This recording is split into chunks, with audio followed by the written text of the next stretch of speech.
which clearly, on the face of it, is racist, right? You're basically saying your father made racist decisions about where you would go as a family to eat. No red lobster, that is commonly known as black fare.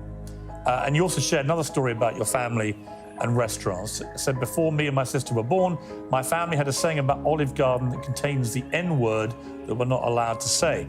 Well, I would say it's a new low. I've been attacked for being a racist many times, but to attack my father, to attack my parents based on anecdotes, I would say that's sort of a new low. Hang on, it's your anecdote.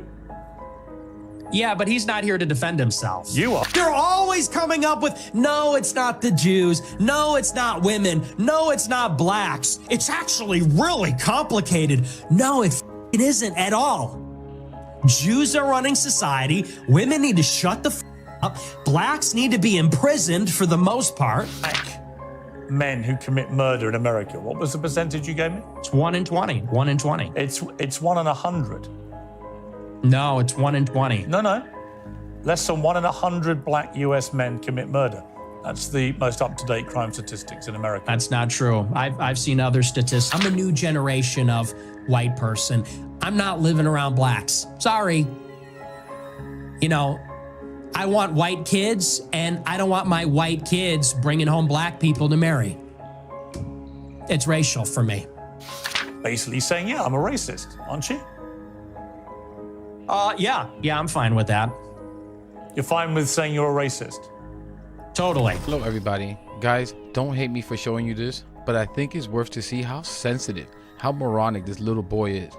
And I told you, Papi's coming for all of them, each and every one of them. Let's get into this segment and we'll talk about it. I always believe everybody is a product of their environment. Right? I've interviewed thousands of people. Maybe 3, 4, 5,000 people from all different walks of life. But the one common theme I would say is everyone's a product of their environment. And I was reading some stuff about you in the last few days. There was an episode of your podcast where you talked about your father, Bill Fuentes, and how he wouldn't take the family, including you, to certain restaurants because he believed they were associated with African Americans. We would be deciding where to go to eat, you said. What are we going to do for dinner tonight? It was a running joke. Me and my sister would say Applebee's, and my dad would say we would never eat at Applebee's. Not in a million years should you be caught dead, Fuentes said about Applebee's. Go to a different restaurant, a local restaurant. No Applebee's, no red lobster. That is commonly known as black fare. And you also shared another story about your family and restaurants. It said, before me and my sister were born, my family had a saying about Olive Garden that contains the N-word that we're not allowed to say. So my question, based on that anecdote that you say on your own podcast, is do you think you grew up in a racist environment, that your father was inherently racist, and that thought process moved to you? Well, I would say it's a new low. I've been attacked for being a racist many times, but to attack my father, to attack my parents based on anecdotes, I would say that's sort of a new low. Hang on, it's your anecdote.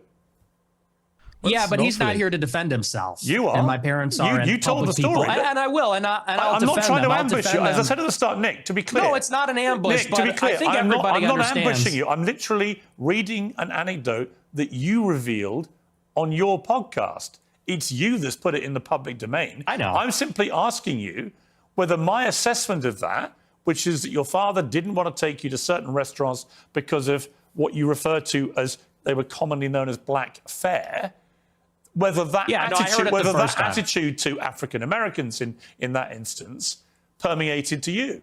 It's a reasonable question. Yeah, no, like I said, I think everybody knows what that is, but I'll address it. I'll engage with it, and I'll defend my father from the charge of racism. Sure. No, my parents. Oh, no, your parents are not racist. Of course not. And yes, he tries to say earlier that he's not really Hispanic, where they come from. Nick, you're a papi just like me. Cabrón. You're Hispanic. Rice and beans flows through your blood, just like mine. Ay, you're 25% Mexicano. Ay, pinche madre. Mexicans will get that inside joke. Oh, cabrón, look how sensitive. Look how sensitive he is about his racist half-Mexican daddy. Of course, he's the type to sit on daddy's lap late into his teens. Nick Fuentes, I hope you watch this. I see how sensitive you are about your papi. Your dad is a bigot, a racist, a weak little man. Like father, like son. Both of you. Incapable of grasping the real world around them. So you kick and scream and point fingers. Your dad was pathetically weak, Nick Fuentes. A weak-minded racist just like you. A punk ass. What we would call him where I grew up, a mark. He produced an insufficient boy. A beta male. I don't like those terms, but in this case, I mean, does anything say more beta than this fool? His little whiny ass little voice. Look how sensitive he is about his papi. Oh. My parents are not racist, and they've never been racist. No. I'll tell you about my parents. They used to have a school in Chicago in the South Loop where they instructed people on how to shoot firearms. It was a security school, and most of the clients were black. And I believe actually one of their clients was Larry Hoover's son at one point, sort of a funny story. And so most of their clients would come in from the South side of Chicago. My grandmother, she grew up in the projects in the city. And so my family, being in Chicago, being ethnics, being Italian, Irish, Mexican, and the West Side on Taylor Street, all over the city. My family for many generations have lived near and around black people. And look, my views about black people and their views about black people are shaped with experiences with black people. And what they will tell you, what my parents would say if they were here, is that for many, many years, the older generations of black people were very respectful, very humble, very decent. In fact, my grandma used to have an anecdote. She grew up in a lot of dysfunction. Her mother was mentally ill, and they would be having dinner in the projects, and there'd be so much chaos and dysfunction and disagreement and fighting. And she would look across the way out the window at a black family in the other apartment, and they'd be holding hands around the table saying grace. And this is sort of the culture that used to prevail. But now what you have in the city is that there's no accountability for the black people. And now Chicago has become a complete dump because these teenagers go out and they take over the city. They call them teen takeovers. That's the euphemism for it. They're teenagers, but they all come from the same neighborhood. They drive up there and they mug people and attack people, and they destroy cars and destroy shops. We had the Festival of Lights a couple of weeks ago. It's supposed to be a family event. And they light up the trees, and they, there's a big parade. I was in the parade one year, and you had a bunch of black people there shooting each other. 7 people shot, a 14-year-old killed in the Magnificent Mile. And I know there's a lot of black people that feel the same way about this. They say, we've lost control of the city, and we're looking for accountability. We have a lot of black people that are always outraged about racism, outraged about attitudes from white people, but they're never ashamed of some of these behaviors, never ashamed of some of the things that go on. And that's why I think there's a lot of negative attitudes these days. And so, again, I think those attitudes, you say I'm a product of my environment. I am. And so are my parents and my grandparents. Unlike you, because you're not even American, in Chicago, we have to live in a big, diverse city where there's a lot of different kinds of people. And I think anybody in Chicago will tell you the same. I live in London. It's one of the most...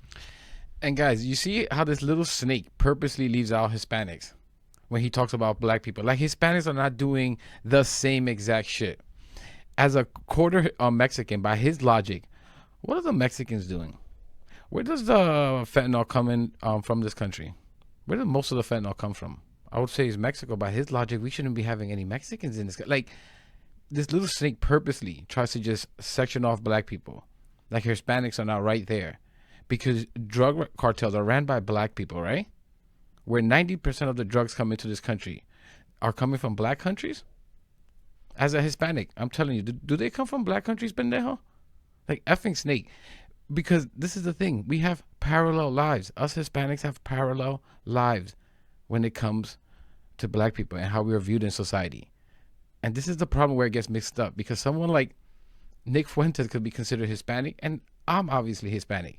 But if you think me and him get treated and looked at by society in the same way, you're being an effing idiot. But he purposely tries not to mention Hispanics because he knows he is one. The logic is just amazing that he's trying to use here. It's anecdotal. Your racist family, it's all anecdotal. This is a country of 330 million people. And you're talking about Piers Morgan never grew up in America. I grew up in those neighborhoods. I grew up in the Bronx, black and brown neighborhoods. Everyone was the same. And it was just a tiny, tiny fraction of people that were committing crimes. And I'll go into that in a second as to why that dynamic is very obvious. We know it has to do with poverty, but I'll get into that in a second. The biggest and most diverse cities in the world. But it's not the same. Well, actually, it's a big, diverse city. The only difference is we don't have the gun violence because we don't have guns. That's a whole different story. I don't want to get into that with you. I have got into that before in America. You got a knife problem. You got sword problems. We have problems with Aladdin. We have problems with violent crime. I make no pretense of it. So the idea that somehow I'm cosseted in London because I'm not in Chicago. I didn't say that. Well, you kind of implied it. But I guess my point about the environment, I'm not saying you are a product of your environment. I'm saying most people are in some capacity. Mm-hmm. When I read that anecdote, which just to remind you, it's not something I have put out there. You told this story, right? And you said that you said this. We're looping. You said this already. No, but you haven't really directly, I think, responded to it, which is whether your father would not take you to certain restaurant chains because he associated them with black Americans. Is that true? No, well... See here, if you're in America, you would say that Olive Garden is not real Italian food.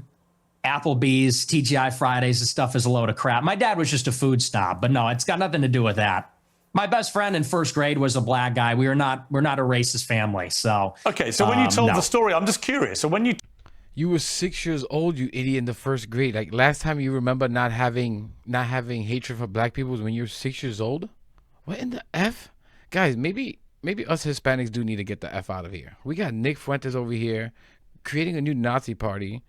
We have, what's that other idiot? Enrique Tarrio. That idiot's the head of the Proud Little Boys. Like, we're causing havoc. We had the conquistadors. Guys, obviously I'm joking. As a Hispanic, I can do that joke. None of you do it. You guys can do it. I don't care. Told that anecdote, which clearly on the face of it is racist. Right, you're basically saying your father made racist decisions about where you would go as a family to eat. Are you saying? No. Well, I'm just going to ask you a question. Are you saying that when you told that story, you didn't mean to infer that he was racist? And do you understand why, when somebody like me reads that anecdote for the first time, as I did this week, I reach a different conclusion? Well, I understand what you're doing, which is a sort of making of a murderer. How did he become racist? Well, his father didn't eat at Olive Garden because he said that's not real Italian food. Hang on, can I? What's with the interruptions? Can I explain? I'm literally reminding you of something you said on your show, which led me to conclude a certain thing. If I'm wrong, tell me. Yeah, it was said in jest as a humorous anecdote, and now you're trying to spin it into a narrative, which is his parents are racist. He comes from a long line of racists. And I think everybody knows my parents are boomers. Mm-hmm. And these people well, you're a boomer, I guess, too, in a way, 60. right? You were born in 60. 19? Yeah. So you're a boomer also. Or maybe you're a Gen Xer. I suppose it's sort of on the cusp. But it's a humorous anecdote. These are kind of the attitudes of baby boomers in society. But you're trying to spin it into a narrative, which is you're a product of your environment. Your dad's racist because of this joke. Now you're a racist. And I don't think that's a fair characterization. Okay. People can make their own minds up. They can go back and listen to you say it. I mean, the beauty of what I'm going to talk to you about in this interview is that almost all of it is just going to be reminding you what you have said and asking you what you meant. Your position about that story is that it was a joke, okay? I want to come to... Like, this guy's such an idiot. Do you really think Nick's dad would be okay if he brought home a black girlfriend, which this guy would never touch a girl in his life, but if he brought home a black girlfriend, of course not. Like, of course your daddy's racist. The reason it bothers you so much, because you know it's true. You are racist. Because likely you were raised in an environment your daddy taught you. You sat on his lap way too long. And because you were as weak-minded as he, you couldn't see the forest for the trees. And now look at you. A little pendejo, a bitter basement dwelling. Angry incel, never touched a girl in your life. Ay, pobrecito. Of course, I'd be angry too. Hiding, living in fear because of the hate you spewed in the world. You must really hate somewhere deep down inside what you've become. Somewhere, right, guys? Don't you, little Nicky? Why don't you come out from that basement? The world, he says, the world loves him and agrees with him. That's why he has so many more viewers than Piers. Then come out. Why don't you come out and play, Nick? Come on. Groyper's right there. Nick Fuentes followers. Is this your king? Come under my wing, children. Hey, he's a papi just like me. Shouldn't be an issue, right? I'll show you a new way to see the world. An enlightenment, if you will. You are weak now, but you won't be for long. To something else you said, this is where you talk about Jews, women, and blacks. Let's just take a listen. They're always coming up with, no, it's not the Jews. No, it's not women. No, it's not blacks. It's actually really complicated. No, it fucking isn't at all. Jews are running society. Women need to shut the fuck up. Blacks need to be imprisoned for the most part. And we would live in paradise. It's that simple. Okay. Would you like to clarify what you meant there? That's all true. That's 100% true. Everything I said in that clip is true. Including that blacks need to be imprisoned for the most part. Yeah. Yes. But all of them? No, for the most part. What does the most part mean? What percentage of American blacks would you like to see in prison? Whatever the percentages of the murderers. I think it's 1 in 20 black men will commit a murder in their lifetime. So maybe let's say that, 5%. Oh, so you're talking about black people who murder people? Yeah. 5%. Guys, do you see how stupid he is? He thinks 1 in 20 black person will murder someone in their lifetime. You see what I mean? How stupid these people are. I think he's being real about this. He's confident in his belief. He's an effing idiot if he thinks that's true. 1 in 20? Does that even sound true? You know how many effing people that would... Oh, absolutely, yeah. But you didn't say that. That's you the just crime said problem. blacks need to be imprisoned for the most part. You didn't clarify that you were talking about black murderers. Right. No, you're right. That's a good addition to that. That's a great point. Do you think it's funny or? I think, yeah, I do. I think it's hilarious. I think it's totally true. Do you think a black American would find it funny? You think that blacks should be imprisoned for the most part? Blacks are my biggest fans. I get high fives all the time. They say, Nick Fuentes, I love your show. They agree with me. And you want to know why? Here's the difference. Black people are the most victimized by other black people. You think black people want to live in the hood and the ghetto and get shot all the time? That's what happens in the south side of Chicago. You should come here. I'll take you there. We could go to Garfield Park. My son went to Chicago Inglewood. University for a year, actually, several years ago. Yeah, that's a bubble. That's a bubble. You think you're in Chicago and Hyde Park? You don't know Chicago. Go a little bit west, see what it's like over there. And I'll tell you, black people agree with me because they're tired of it too. And maybe not most of them, but a lot of them agree with what I say about that because they know how it is. That's why the first thing they do when they make a little bit of money is they go and leave to another neighborhood. Okay, so what was just remind me again, the percentage. Because the neighborhoods are poor, you idiot. They're under-resourced. It's crime-ridden because of the poverty. Why would, if you have money, would you stay there? That's the whole point, is to get out. Moving on up to the east side, we finally got it. Whatever. You know the song, like, you idiot. Oh, my God. Of black men who commit murder in America. What was the percentage you gave me? It's 1 in 20. 1 in 20. It's 1 in 100. No, it's 1 in 20. No. Less than 1 in my 100 God. black US men commit murder. That's the most up-to-date crime statistics in America. That's not true. I've seen other statistics. They say 1 in have? 20 will eventually commit a murder. So your rate means that you're saying that 5 times as many black men commit murder as the official crime statistics say.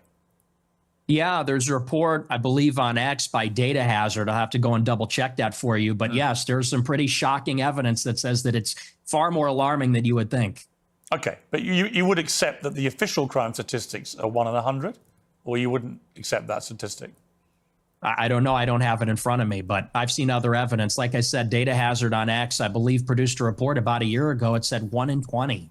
But, I mean, whether it's 1 in 20 or 1 in 100, that's a lot of people, Piers. I mean, Sure, this is a lot of real white problem. people commit murder too. Well, they do, don't they? Okay, but it's about Yeah, we'll get to that whole thing in a second. That Piers Morgan, I don't like Piers Morgan, obviously, but I think he did well here. He did good enough. And I'm going to talk about this because no one brings up the real issue here. But guys, I just want you to remember, this is what the Republican Party, J.D. Vance and Trump and so many Republicans refuse to condemn. Just remember that. This keeps going on for 2 hours. Talks about how he hates Jewish people, Holocaust, all this crap. Women, same garbage day in and day out. Everyone is racist, not just him, blah, blah, blah. Just the same grift, making money hand over fist over the backs, on the backs of a bunch of just, right, weak-minded lost souls, a bunch of little weak boys. It goes for 2 hours. But I couldn't hear this guy's whiny little voice unless you guys want me to make more videos on that. And hey, lost souls out there, Nick Fuentes followers, I offered you, come under my wing. Bobby can show you the way to enlightenment. This Nick dude, he's your king. He's a little wuss who's playing you for money. Proportionality. I mean, white people are 65% of the population. Blacks are 13%. Mm-hmm. And I think anybody would tell you that more black people proportionally commit violent crime than white people. And people vote with their feet. People would rather pay a much higher property tax. Most mass what's shootings. with the interruptions? I'm sorry. Thank you. I appreciate that. You know, you look at in Chicago, in New York, these neighborhoods are so stratified. People would rather pay a high tax rate. They'd rather pay a much higher property value to live in a less diverse, less black neighborhood because they don't want to live around the violence. And I think that when you look at even on the public transit, the subway, the blue line, you know, people don't want to go there because they know who occupies and menaces the public transit. It is these people like Daniel Penny had to deal with. It's people like Irina Zarutska had to deal with. And that's just the uncomfortable reality. You've also said you don't want to live near black people. Let's take a listen to this clip.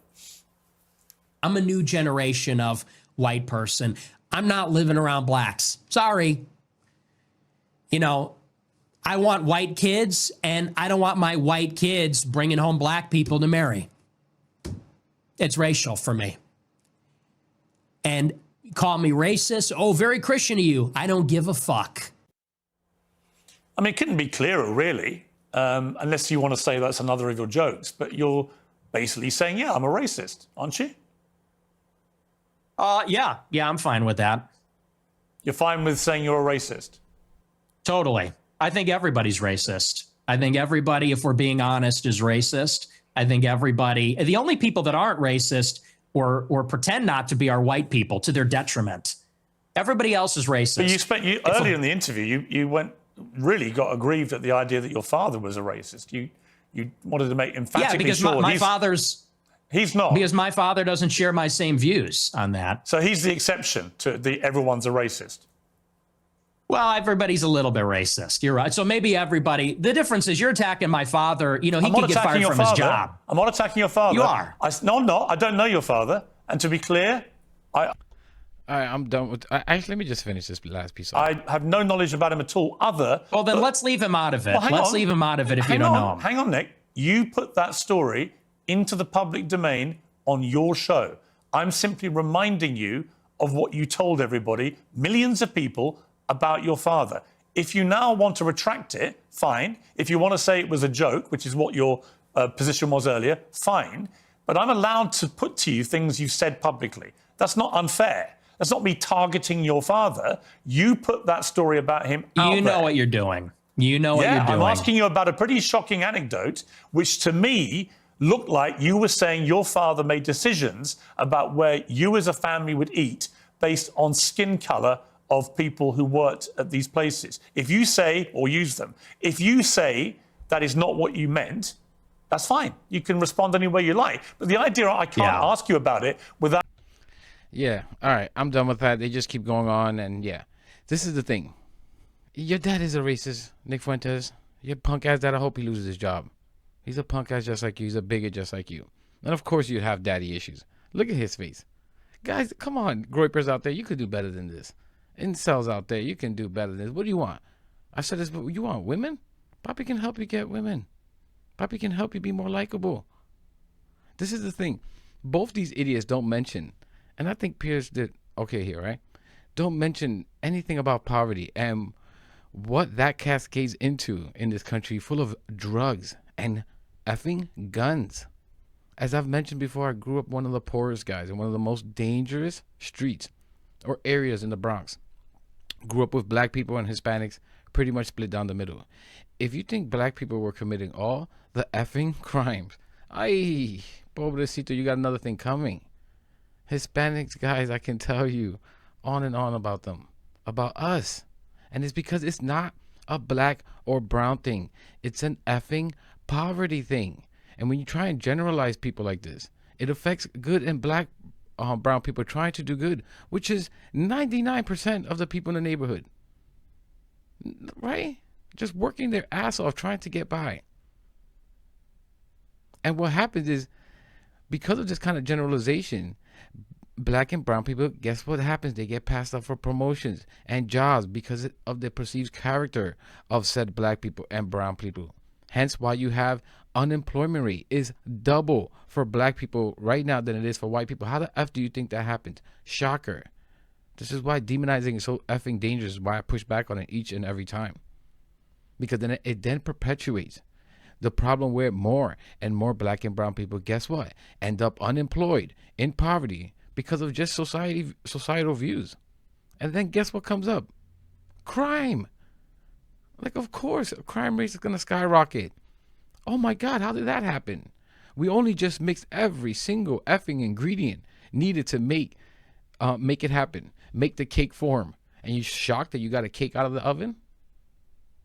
Like, and I always give this is a very simplistic way of seeing it, but think about if you gave everyone $100K salary in these neighborhoods, these dangerous black and brown neighborhoods, you're going to tell me the crime rate stays the same. Shut the F up. If you think that, you're just an effing idiot. I'm sorry to tell you, you're just an effing idiot. But I'm going to leave it there, guys. Again, sorry for bringing you this. I just thought this was important to see, at least this part. It goes for 2 hours. I wasn't going to see all of that, but let me know what you think about all this in the comments. Please leave a like, subscribe. It really helps the channel, really helps push the message out there, and I'll catch you in the next one.